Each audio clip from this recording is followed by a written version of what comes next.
જય દ્વારકાધીશ, જય ગૌ માતા. સ્વાગત છે તમારું મારા નવા વ્લોગમાં. અને આપણે માલઢોરનું બધું કામકાજ કરી નાખ્યું છે અને આપણે હવે સાસ ફેરવાની ને એ બધું કામકાજ હજી બાકી છે. તો હવે એ બધું કામકાજ આપણે કરી નાખી. તો જો આપણો વડલો પણ હવે મસ્ત ફૂટી ગયો છે.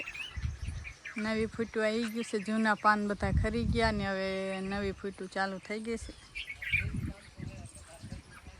અને પક્ષીઓ પણ જો કેવો કલબલાટ કરે છે મસ્ત. અને અત્યારે એમાં પેપા આવ્યા છે તો એ પણ એને ખાવાની બહુ મજા આવે છે પક્ષીઓને. એટલે આખો દિવસ આમાં બહુ પક્ષીઓ રહેશે. અને આ બાજુ જોઈને વડવાઈ કેટલી મસ્ત છે. આના દાંતણ પણ આપણા માટે એટલા ઉપયોગી હોય છે. હું તો કાયમ આના જ દાંતણ કરું છું ઉઠીને. અને આના દાંતણ આપણે કરવા પણ જોઈએ, બહુ ઉપયોગી છે. દાંતની દવા ક્યારેય આપણે દાંતની લેવી પડતી નથી જો આના કાયમ આપણે દાંતણ કરતા હોય વડવાઈના તો. અને આપણા મોક્ષુબેન જો હોઈ ગયા છે અત્યારમાં. અને હવે આપણે સાસ ફેરવાનું એવું બધું કામકાજ બાકી છે તો હવે એ કરી નાખી.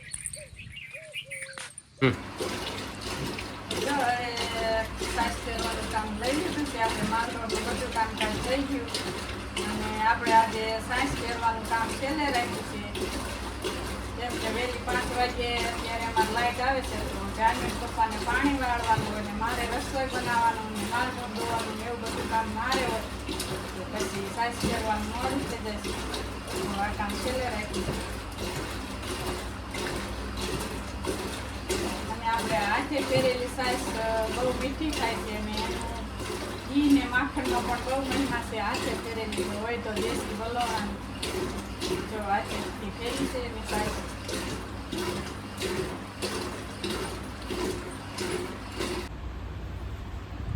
તો જો હવે સાસ મસ્ત બની ગઈ છે આપણી, ફેરાઈ ગઈ છે અને મસ્ત માખણ બની ગયું છે હવે. અને આપણે માખણને ઉતારી લઈએ હવે. આમાં આપણે કાલનું ફેરેલું છે માખણ અને આજે આપણે આ તાજું ઉતારી લઈએ આપણે. પછી આપણે માખણ ગરમ કરવાનું થશે. અને માખણ ગરમ એ તે અમે ગાયના છાણથી જ કરીશી. ગાયના છાણા દેશી ચૂલામાં ઉપર ગરમ કરીશી અમે માખણ. તો હવે સાસ ફેરાઈ ગઈ છે અને આપણે ઉતારી પણ લીધી છે. અને હવે માખણ ધોઈ નાખવાનું છે સરસ તાજા પાણી અને પછી જ ગરમ કરવાનું થાય એટલે આમાં સાસનો ભાગ બધો નીકળી જાય ને તો ઘી પણ સારું બને. અને ગાયનું આપણે ઝાઝું દૂધ હોય ને તો થોડું માખણ બને છે પણ એનું ઘી બહુ મસ્ત થાય છે ને. આપણે ગાયનું ઘી જ ખાવું જોઈએ. ભેંસનું ઘીથી આપણે કોલેસ્ટ્રોલ વધે છે. ગાયનું ઘી શરીર માટે બહુ ઉપયોગી હોય છે. તો જ્યારથી મને ખબર પડી છે ગાય વિશે ત્યારથી અમે તો એક ગાય લઈ આવ્યા છે અને અમે તો ગાયો જ રાખવાના છે. કેમ કે આપણું જીવન બચાવશે તો ગાય માતા જ બચાવશે.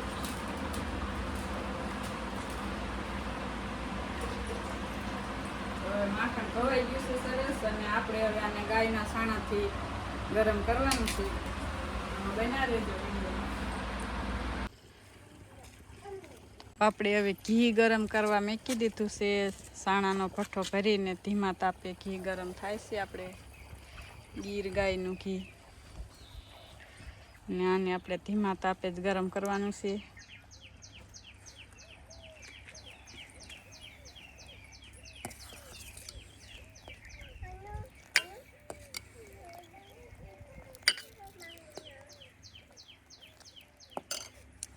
જો આપણું ઘી હવે ગરમ થવા આવ્યું છે. હવે ઝાઝી વાર નહીં લાગે. અને ગાયનું ઘી એકદમ પીળું હોય અને જો ભેંસનું ઘી હોય તો એટલું પીળું હોય નહીં. ગાયનું ઘી એકદમ મસ્ત પીળું હોય છે. કેમ કે ગાયના શરીર ઉપર જે કુંડ હોય છે ને એમાં સૂર્ય કેતુ નાડી હોય છે અને એ સૂર્યના કિરણો એની બોડી ઉપર જાય છે અને એનું ઘી એટલે જ આપણને ફાયદાકારક બહુ હોય છે.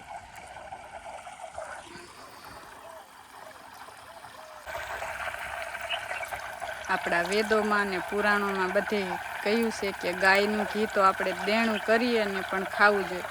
તો આપણે તો ક્યાં દેણું કરવાનું છે, આપણી ઘરની ગાયનું જ છે ઘી. જો મસ્ત બને છે. હવે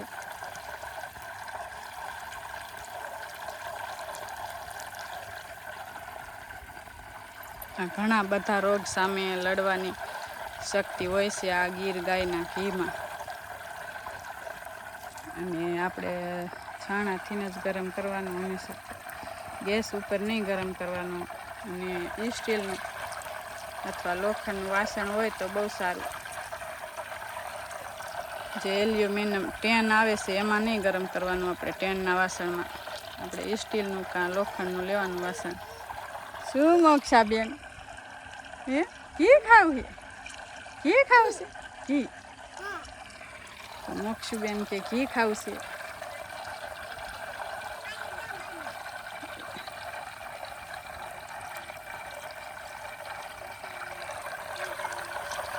તો થોડીક જ વારમાં થઈ જાય છે ઘી આપણું.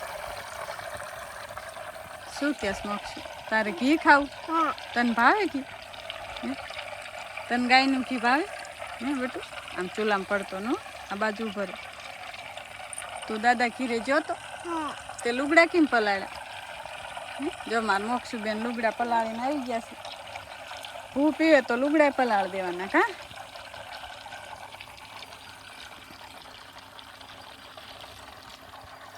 તો આપણું થોડીક જ વારમાં હવે ઘી થઈ જાય છે. હે મોક્ષુબેન શું કહેશે મારા મોક્ષુબેન?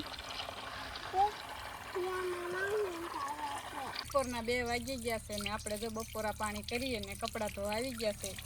કેમ કે આપણે સવારમાં તો વાડીનું કરવાનું હોય, માલઢોરનું કરવાનું હોય, તો આપણે તડકાનું જે આ કામ જેવાનું હોય. તો જો હવે કપડાં ધોવા માંડ્યા છે. અને આપણે તડકો નથી આવતો, અહીં લીમડાનો સાયો છે મસ્ત, એટલે કપડાં ધોવાની મજા આવે છે. અને આપણે જો વરગણી પણ સાયો જ છે તો આપણે કપડાં પણ તપતા નથી ને સારું છે. તો હવે કપડાં ધોઈ નાખી બધાએ. ને છોકરી 2 ભણવા ગઈ છે.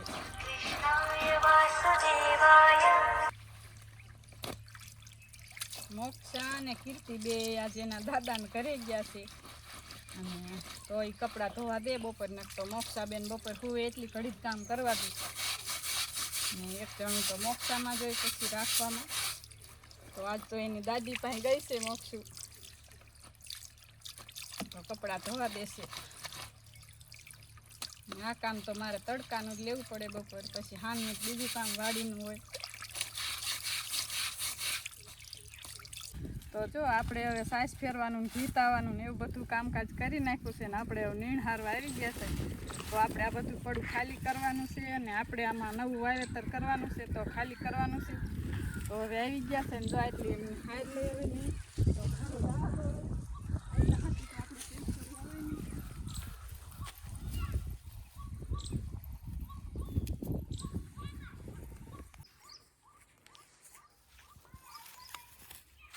જો જાનવીન પપ્પા અહીં કે બીજો ભારો ખડકે છે. ને હવે ઝાઝા ભારા તો નહીં થાય. ને અમે બધું બકાલું વાવેલું તો છે, રીંગણી ને ભીંડો અને ગુવાર ને એવું બધું તો બકાલું કરેલું છે. પણ ચોળીનો અનુભવ પહેલી વાર છે અમારે, તો કેવી થાય છે જોઈએ હવે. અને અત્યારે આપણે આ બધા પૂળા હારવાના છે.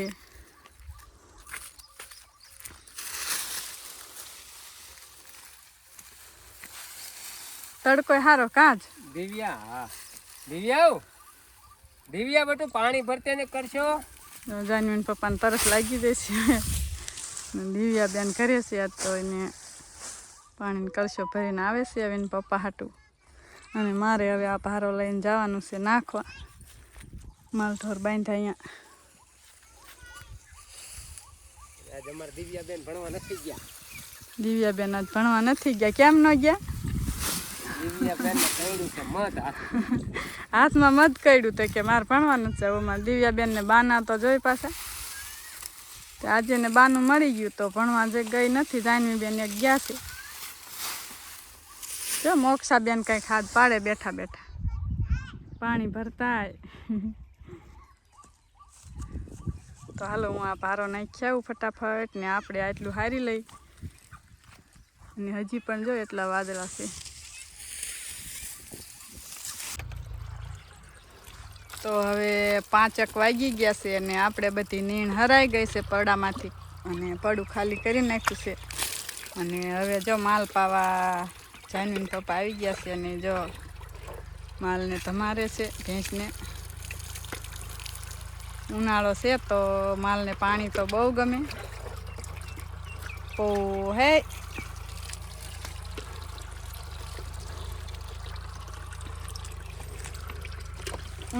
ઉનાળાના આપણે એકાંતરા તો ધમારવા જોઈએ કામ માલ. કઈ મજા આવી જાય. હવે પાણી ધરીને પી લેશે. માથે પાણી નાખ્યું ને એટલે પછી પાણી ધરીને પી લે. તમે મંડો રજકો વાટવા? હા હવે રજકો વાટવા લેવા નહીં જાય. કેટલા વાગી ગયા? હા 5 વાગી ગયા. હા 5 તો આમ તો વાગી ગયા.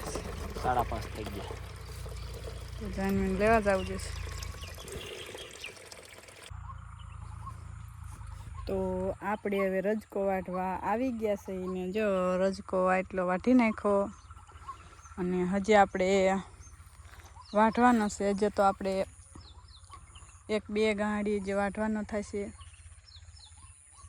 તો જાનવીન પપ્પા હવે ગયા છે જાનવીને લેવા નિશાળેથી લેવા ગયા છે અને પછી આવશે રજકો વાટવા અને પછી આપણે ગાયોને ભેંસોને દોવાની થશે.